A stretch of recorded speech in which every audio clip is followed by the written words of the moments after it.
Hi, everybody. It's Becca, and joining me out in this cold are my dogs floating around somewhere, unless Antonio brought them in. But welcome to Becca's Backyard Live.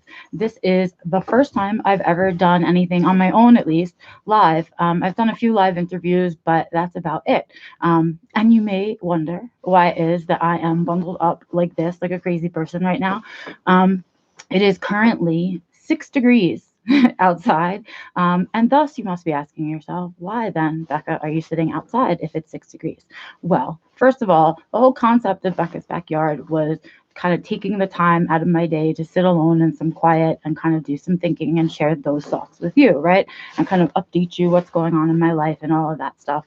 And so I didn't want to take away from that. And the other thing is that I don't know if you can tell, it's sort of hard to tell because the light is weird outside right now, but it's currently snowing right now. And we had snow in the last, I think, for the last 24 hours, it's been snowing pretty much solid. So it's beautiful outside. And if I shut my mouth, you might just be able to hear the birds chirping out in the snow. Maybe, I don't know, but it's otherwise silent. And that is one of my favorite things about the snow, and one of the reasons that I wanted to move where it can be 6 degrees outside sometimes, but fear not, because here in Colorado 2 days ago, yes, just 2 days ago, I was outside in a t-shirt with no jacket and my sunglasses, and it was fine, because that's just the way the weather rolls here. And that keeps it fun. It keeps it interesting. And the other thing I wanted to do this week with you guys is to take you guys on a little tour, at least around the wraparound deck for now, because there's not much else to see. But I wanted to show you kind of how quiet it is, and talk a little bit about what that is for me, and kind of give you guys a little bit a tour because somebody requested one. So we'll go ahead and do that, and I'll show you a little, and I hope the camera picks up how pretty it is out right now. But and then we'll come back and we'll talk a little more. So bear with me. Try not to get nauseous, or close your eyes for a second while I just do the camera. I'll turn it around.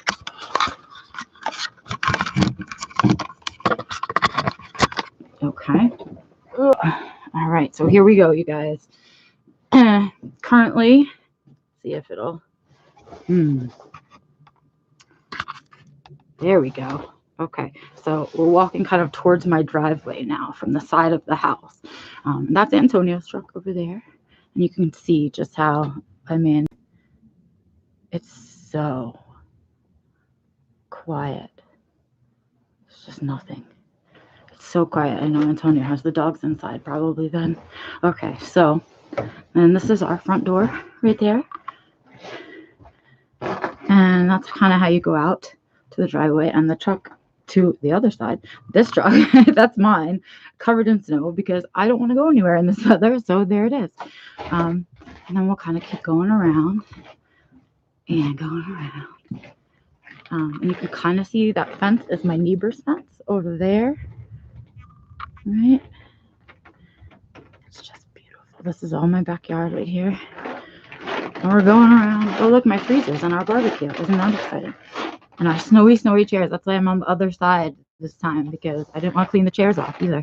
And then if you kind of go, there's a set of stairs right there. You go down. You can go down to the rest of the backyard, which is this way. There's nothing. There's no noise. Except for me making all of that noise. And then we'll keep going around, trying not to trip on things. And you can see how much it's snowing. I mean, this isn't even all of it. That's what kind of managed to land, but it's been snowing and it's so pretty. And that down there is at the end of our yard, so you can kind of see the gate, or at least it's what we let the dogs play in anyway. And we'll just keep going around the corner, right? Just take a peek at the silence. Usually facing this way, I'd be able to see some mountains, some 14ers that way, but we are actually in the storm. I am at 9,000 feet just about, and so we are physically in the storm, in the cloud, and so you can't see much past that, which makes driving really kind of crazy too up here. And then these are our little aspen trees. And that eyesore back there, we are working on it. It is currently being used as a garage, and we're going to be turning it into kind of a dog kennel and some other things out there, because right now it's the ugliest part and I hate it. But yeah, these are our aspen trees, and come spring they will be beautiful. And you can see all the icicles that form. And now we're back, and that's our old cat tree, which is what I'm using to put everything on. So I'm gonna come and put the laptop back. Close your eyes again if you're like me and you get nauseous and people move their cameras.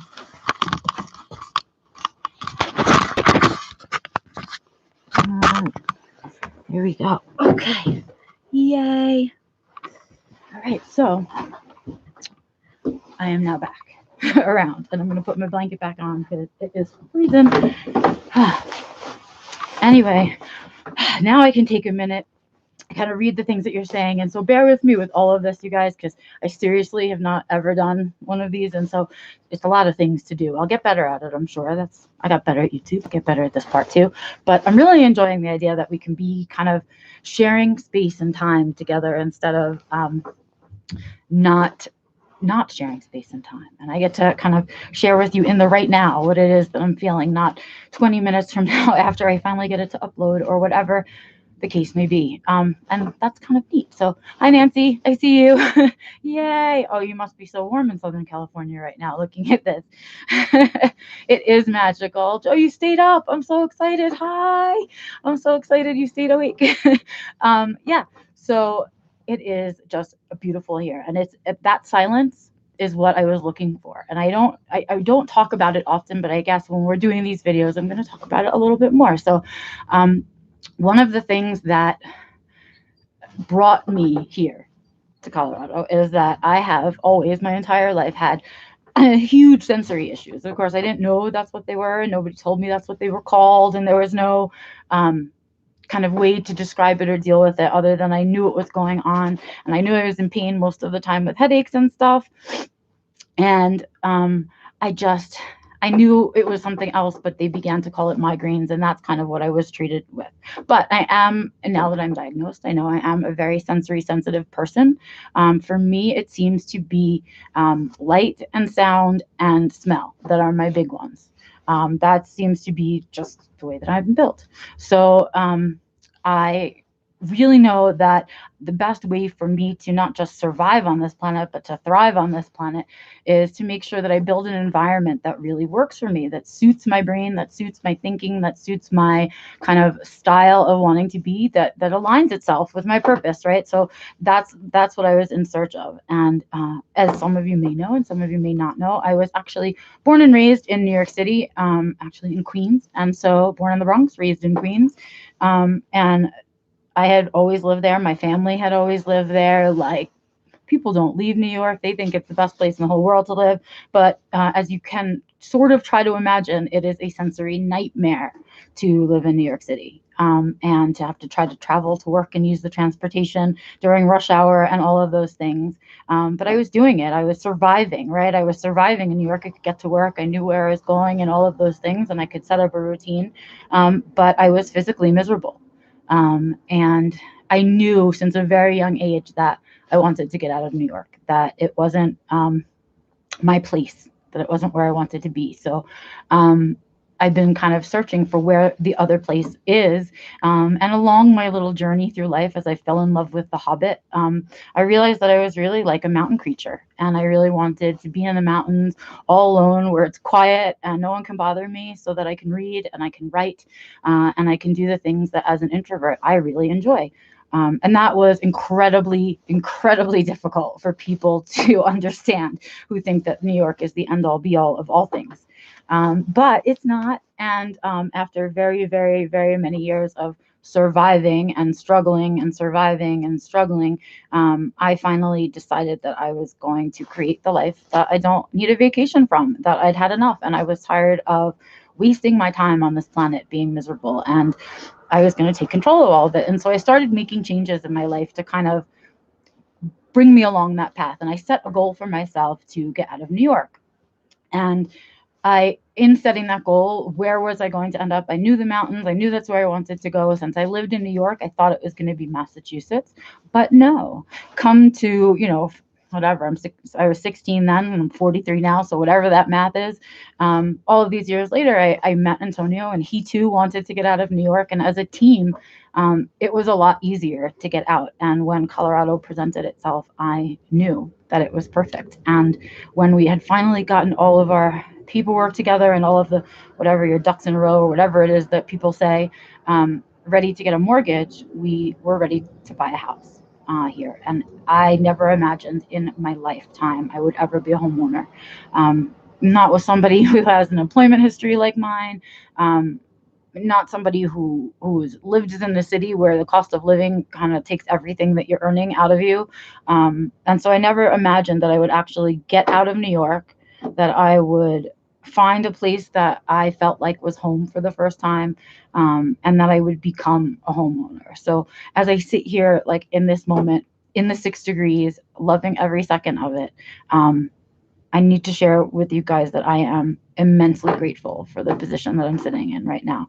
And that's not to say that every day is perfect, and that's not to say that I haven't spent the last 3 months beating myself up with seasonal depression and all of those things. But I still remind myself every day how lucky I am to have had all of these things kind of line up for me. And when I say they lined up for me, it's not that it came without work. Right. I mean, it was all of the little things that I am sharing with you guys in bits and pieces that I'm hoping to share with you guys in programs and courses and stuff. It all began with those thoughts, with that idea that I didn't have to be trapped in this misery, that I could create a life of my own that I liked waking up in. And that was the dream. And I have that now. And I know how I got here. And I know all the work and the struggles and the challenges and all the times I never thought I'd make it are behind me. And I know that they were there. But I got here though. And so I know how I got here. And that's the stuff I want to share with you guys, because I didn't understand how much my body needed that sensory break until Antonio and I came for a visit here. We were actually standing in Red Rocks, which is a big kind of amphitheater. Lots of concerts go on there. And there's lots of things that kind of, lots of hikes around there. It's really famous in any case. But we went there to go for a hike and to just check it out. And we stopped on the trail at one point and looked at each other, and we were like, it's so quiet. And as city people, right, it was really quiet. And it became what I now term loud quiet. Like it was so quiet that I could hear my blood going through my ears, and I could hear the hairs in my ears and things like that. And I had these moments of complete joyous sensory overload, where the sensory was so good that I just felt free. And so that was the dream, was to get that. And now I get that pretty much every day. And I can't tell you the difference that it's made in my life and my mental health, and all of those things, just to be home and to have a home that I feel like I'm home in, and a place where I live where I feel like I'm home, and just to have changed my sensory input so much that the impact on my life has been humongous. And I want you guys to have stuff like that. I want to teach you guys how to get there. I want to give you my tips and tricks, and I want to talk you through all the challenges. And that's not to say that I won't be doing the same myself, because even though I got this goal, right, there are still other goals that I'm chasing. There's more stuff that I want to do. There's more stuff I want to do with you guys. And so I'm chasing those other things, and I'm going to have more challenges in front of me that I'm going to be walking through, that I really want to share with you guys in these videos and my writing and some other stuff. But I wanted to show you, kind of let you experience the difference, right? Oh, look, a car. I don't know if you can even hear it. A single car trying to get up in the road. But yeah, I mean, I think that's an important thing. And so I'm going to give you one tip today that I thought, I was taking a shower right before I was coming out here, just like before all my other videos. And I was thinking about how far back could I go? Like, what was the very, very first step that I took? What was the first thing that I did to take a step toward doing what it was that I want to do? And that's what I want to give you guys today. So the first thing that I did was to start to say yes. And that's going to sound obscenely crazy to a lot of people, but not to my fellow autistics. We love the word no. Word no is a safety mechanism. It's a guarantee. It always goes the same way. There's no need to worry about it changing, right?